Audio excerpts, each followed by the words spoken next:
अच्छा, एक और सवाल है जो हसान बिल्कुल आपके लिए है। वो है कि ब्लैक होल के मरकज में क्या होता है? ब्लैक हमें नहीं पता, इसके स्पेकुलेशंस हैं। सो पहली बात तो ये कि ब्लैक होल का जो मरकज़ है ना, वो सो ज़्यादातर जो जिस ब्लैक होल की बात होती है ना, वो श्वार्ज़शील्ड ब्लैक होल है, जो जो कि रोटेट नहीं करता और उसके ऊपर हम्म। चार्ज नहीं होता। लेकिन जो हम्म। कर्व ब्लैक होल्स होते हैं जो कि रोटेट करते हैं, उनका हम्म। मरकज़ नहीं होता। उनकी जो सिंगुलैरिटी होती है ना, वो एक नुकता नहीं होती एक्चुअली। वो हम्म। एक ओवल होती है, उसको कहते हैं रिंग हम्म। सिंगुलैरिटी।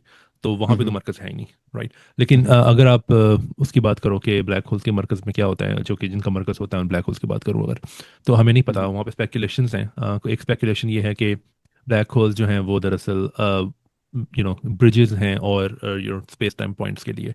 तो उसका हम्म। मतलब ये होगा कि अगर आप ब्लैक होल के अंदर जाओ तो आप एक तरह से वर्म होल के अंदर जा रहे हो और एक और जगह से निकलोगे। इसमें एक एक अप्रोच है, ऐसा कहते हैं आइलैंड्स अप्रोच, जिसके ऊपर काफ़ी रिसर्च हो रही है, लेकिन लोग उसके खिलाफ भी हैं। कुछ लोग समझते हैं कि ये बात सच, जो ये जो अप्रोच है वो सही नहीं है। उसके अंदर हम्म। लिटरली ये होता है कि ब्लैक होल्स जो है वो कनेक्टेड है वर्म होल्स से।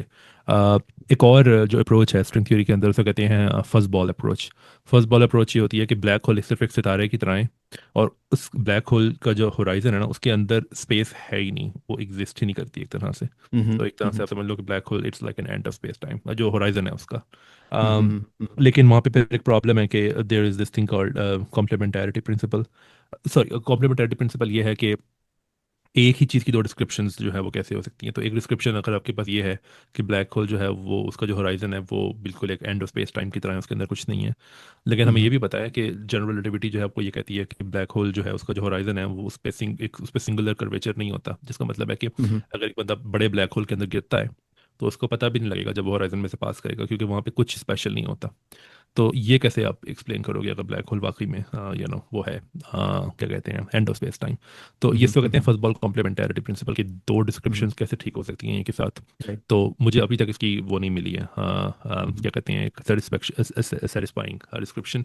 जो फर्स्ट बॉल्स अच्छा। का जो मौजद है, समीर माथुर नाम है उनका, वो ओहायो हम्म। स्टेट के अंदर होते हैं। मेरे उनसे बात हुई थी लास्ट ईयर, और वो भी ये कह रहे थे कि हाँ भी इसकी कोई क्या कहते हैं, सेटिस्फैक्ट्री आंसर हम्म। नहीं है उनके पास। सही। लेकिन वो सही। समझते हैं कि ये ठीक होना चाहिए। मुझे नहीं पता कैसे ठीक होगा अच्छा। ये। सही। अच्छा, लेकिन जो इसको ये तो प्योरली हम, correct me if I am wrong, लेकिन हम प्योरली इसको as a extension of general theory of relativity से जो मॉडल बनता है उस पे है।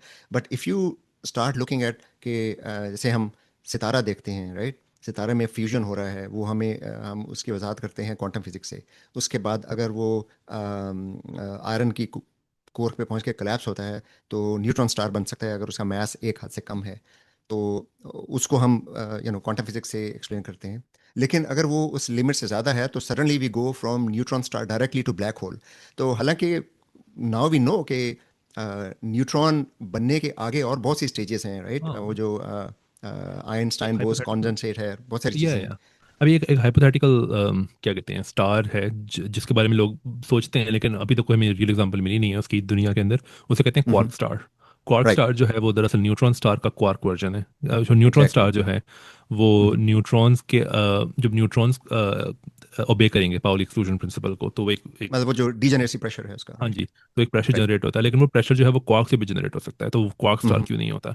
तो ये एक हाइपोथेटिकल पॉसिबिलिटी है, लेकिन अभी तक हमें इसकी कोई एग्जांपल मिली नहीं है। तो वो हो सकता है। तो आई डोंट थिंक कि ये एकदम से जाता है। और जब जो चंद्रशेखर लिमिट है जिसकी आप बात करें न्यूट्रॉन स्टार की, वो सिर्फ ये कहती है कि अगर आप इस लिमिट से ऊपर जाओगे तो न्यूट्रॉन्स आपको नहीं बचा सकते कोलैप्स से। लेकिन वो ये नहीं कहती कि राइट। कुछ और नहीं बचा सकता आपको। कुछ और शायद राइट। बचा सके, लेकिन न्यूट्रॉन्स नहीं बचा सकते आपको, वो बस ये कहती है right. Limit. Right.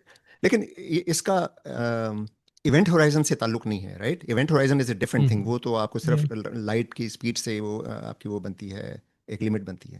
Is that event correct? Horizon एक होता भी नहीं है कई दफ़ा। वो अगर आपके पास एक ऐसा ब्लैक होल है जिसके ऊपर इलेक्ट्रिकल चार्ज है, तो एक हम्म। इवेंट होराइजन एक होता भी नहीं, वो दो होते हैं ब्लैक होल्स के। हम्म। दो होराइजन होते हैं। अगर एक रोटेटिंग ब्लैक होल है जिसके ऊपर चार्ज है, तो फिर वहाँ पे दो इवेंट होराइजन होते हैं, लेकिन वो स्फेरिकल नहीं होते, वो एलिप्सॉइड होते हैं।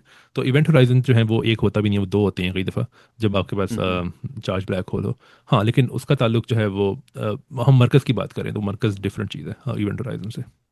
राइट। लेकिन राइट। मैं ये राइट। कहना ये चाह रहा था कि जब मैं फर्स्ट बॉल्स की बात कर रहा था, तो मैं इस वक्त वहाँ पे ये बात इसलिए की थी मैंने कि वो होराइजन जो है वो एंड ऑफ स्पेस टाइम है, बिकॉज वहाँ पे होराइजन है ही, वहाँ पे सेंटर है ही नहीं। तो कई दफ़ा हम्म, अब कुछ प्रपोजल्स के अंदर सेंटर हो एग्जिस्ट नहीं करता, तो ये यूजलेस है पूछना कि सेंटर पे है क्या, क्योंकि सेंटर है ही नहीं।